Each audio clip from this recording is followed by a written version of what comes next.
Bakıda itkin düşən 3 qızın ikisi tapıldı. Ən son xəbərləri sizə təqdim edirik. Ətraflı xəbərə keçməzdən əvvəl videonu bəyənib kanalımıza abunə olun ki, hər kəs xəbərdar olsun. Hər birinizə təşəkkürlər. Əldə etdiyimiz məlumata görə itkin düşmə kimi axtarışa elan edilmiş yeniyetmələrdən daha biri polis əməkdaşları tərəfindən tapılaraq ailəsinə təhvil verilib. Qeyd edək ki, rəfiqələrdən biri dünən polis tərəfindən tapılıb. Hazırda digər bir nəfərin də tapılması üçün axtarışlar davam etdirilir.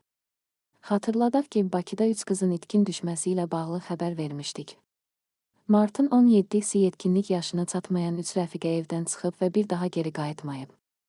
Valideynlərin sözlərinə görə yetkinlik yaşına çatmayan qızların telefonlarına zəng çatmasına baxmayaraq onlardan cavab ala bilmirlər.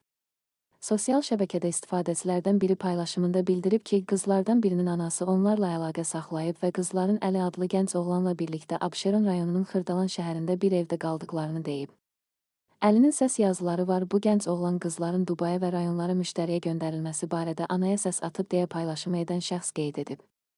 Əldə etdiyimiz məlumata görə evdən çıxıb geri qayıtmayan qızlardan birinin anası müğənnidir.